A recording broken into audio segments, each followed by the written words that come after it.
Hello everyone. In this video, we're going to look into a quick review on Grok. So what is Grok? Actually, Grok is the AI model developed by Elon Musk company.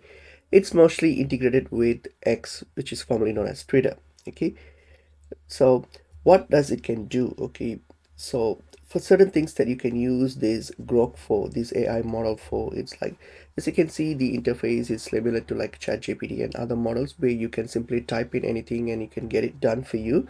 Okay, so it's good for like power users who want like up-to-date information and can live with some rough edges, and also for developers and technical users or people doing like coding, research, or task where reasoning plus the tool use is important. In those cases, this will be a good option. And also people who fear like, or people who prefer more personality, humor, expressive response rather than the overly cautious safe replies. If you want in that way the response, then you can try these. And also users who are okay with experimenting and tolerating occasional quirks and misstatements. These are the users who can actually try Grok.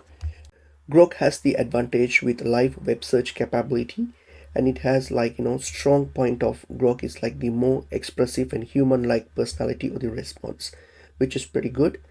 And Grok might not be ideal for use by people who need like a very high safety assurance, example children or in mental health situations, okay, or any task that needs persistent memory of user preference or long context retentions. And also if way like factual exactness is critical, example in legal or medical, in those cases like would not suggest Grok to go through Grok's response.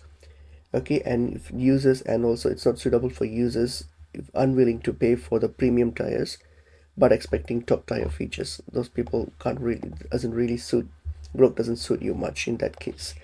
Okay, so if I were to sum up, Grok is very promising, especially in its newer versions. It offers a lot of capabilities that people want, like fresh info, technical abilities, a more vibrant, personality driven style, but it's not perfect, and for many users, the rough edges like the safety, consistency, and memory may be important downsides. So, if you are someone who wants to experiment, stay on the cutting edge, and use AI for creativity and technical work, then Grok is worth trying. Maybe you can start with the free tier, and if instead you need something like more stable, safe, polished, then some of the alternatives might be better for you. Hope this video helps.